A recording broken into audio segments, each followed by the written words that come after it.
کے کہہ دیں یا رسول اللہ۔ اچھا اس میں کوئی مبالغہ رائی نہیں ہے۔ آپ بہت سارے لوگ سوچتے ہیں کیا ضرورت ہے، بیٹھ کے بھی سبحان اللہ کہہ سکتے ہیں، آپ سو کے بھی کہہ سکتے ہیں، نیند میں بھی کہہ سکتے ہیں، ہاتھ اٹھانے کی کیا ضرورت ہے؟ تو میں ذمہ داری کے ساتھ کہتا ہوں، قرآن کریم کی ایک آیت کریمہ ہے، یومئذ تحدث اخبارہا، قیامت کے دن ذرہ ذرہ گواہی دے گا کس نے کیا عمل کیا، کہاں پر عمل کیا، کیسا عمل کیا۔ حضور فرماتے ہیں تمہاری آنکھ گواہی دیں گی، تمہارے ہاتھ گواہی دیں گے، تمہارے قدم گواہی دیں گے۔ زمین تانبے کی ہوگی، آسماں فولاد کا ہوگا، نہ بیٹی باپ کی ہوگی نہ باپ اولاد کا ہوگا۔ ایسے عالم میں مخدوم نگر کی یہ زمین گواہی دے گی اور غریب نواز گواہی دیں گے کہ نانا جان آپ کی امت گنہگار ضرور تھی مگر غدار نہیں تھی۔ ان ہاتھوں کو اٹھا کر یا رسول اللہ کہہ رہی ہے کہ نہیں؟ آپ کے ہاتھ گواہی دیں گے۔ ہر رات تو آرام کے لیے آتی ہے، کچھ کچھ راتیں دین کے کام کے لیے آتی ہیں۔ آپ بیٹھے ہیں، راہ ایوان سے نکل پڑیے تو محبتوں کے ساتھ آپ شریک سفر ہو جائیں۔ مجھے احساس ہو کہ اچھے شہر میں اچھے سامعین بستے ہیں، جہاں اچھے لوگ بستے ہیں، جس بستی کا اچھا نام ہو وہاں اچھی نعتیہ شاعری سنی جاتی ہے۔ علماء کی خاص توجہ چاہتا ہوں اور آپ کی محبتوں کے صحرا میں یہ نعت کا شعر کہ یا رسول اللہ صلی اللہ تعالی علیہ وآلہ وسلم، پھر ایک بار درے انقلاب تک لے چل،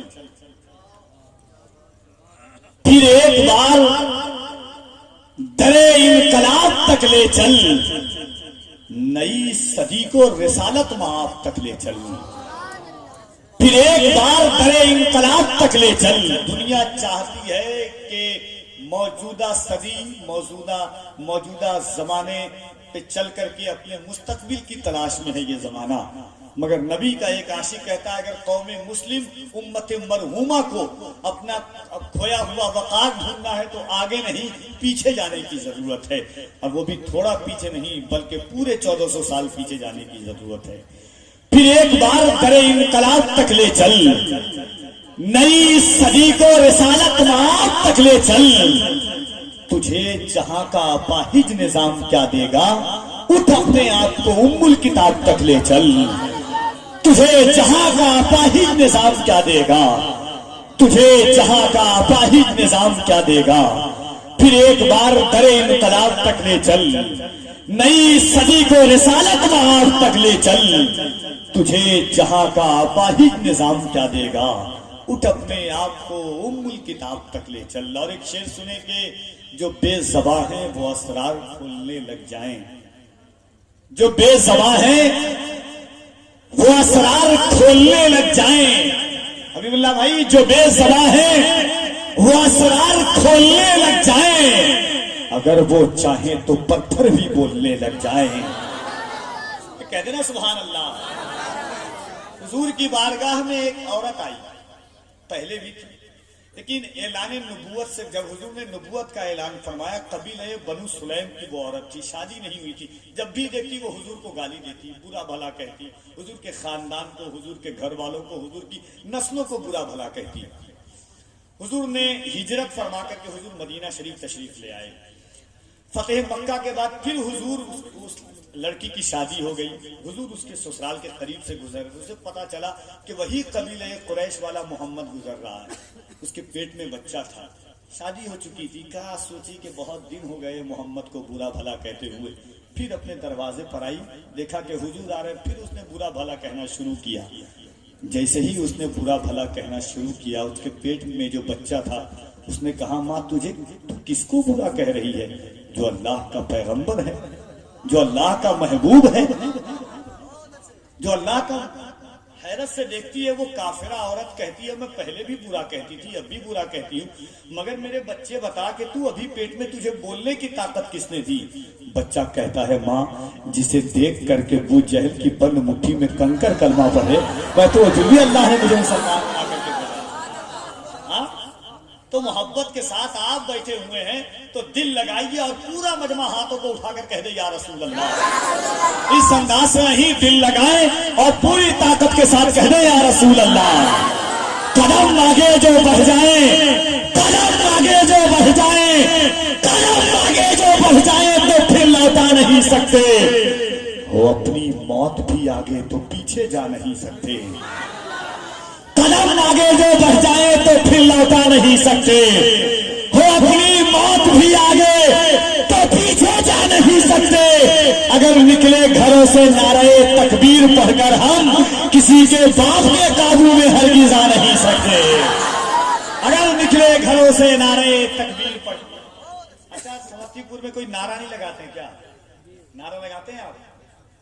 ایک بار کوئی نعرہ لگا دے کھڑے ہو کر کے۔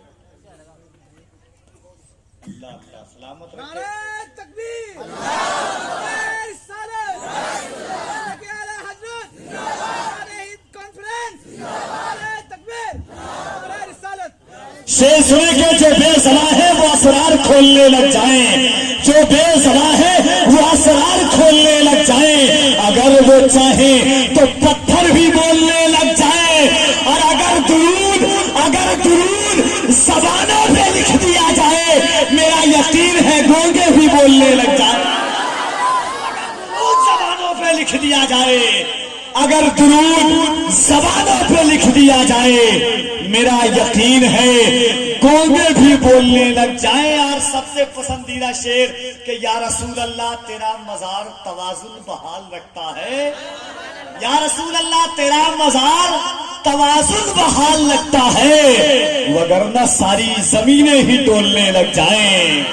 تیرا مزار توازن بحال لگتا ہے، تیرا مزار توازن بحال لگتا ہے، وگرنہ ساری زمینیں ہی ڈولنے لگ جائیں۔ جو بے زباں ہیں وہ اسرار۔ آئیے محبت اور احترام کے ساتھ محبت کے اس پاکیزہ ماحول میں علم و ادب کی عظیم الشان بستی میں سرکار محبوب یزدانی تاریخ سلطنت دنیا میر وحید الدین مخدوم سلطان سید اشرف جہانگیر سمنانی کی عقیدتوں کا چراغ جلانے والے سامعین کی سماعتوں کے رہ تک ترنم ریزی کا بہتا ہوا نا ساغر، لب و لہجے کا بے مثال لال قلعہ، فکر و شعور کا کوہ ہمالیہ، حضرت الحاج حبیب اللہ فیضی مدھوپوری کا استقبال کیا جائے۔ دونوں ہاتھوں کو اٹھائے محبت کے ساتھ نعرہ تکبیر، اور ذرا محبت سے نعرہ تکبیر، نعرہ رسالت، فیضان غریب نواز، احسان غریب نواز، خاندان غریب نواز، سلطان الہند کانفرنس، نعرہ تکبیر، نعرہ رسالت۔ اگر وہ اشارہ کرے تو تکلم ٹپک پڑے، چنبش لبوں کو دے تو تبسم ٹپک پڑے۔ حبیب اللہ وہ شاعر ہیں کہ لکھ کر نبی کی نعت کاغذ نچوڑ دے تو ترنم ٹپک پڑے۔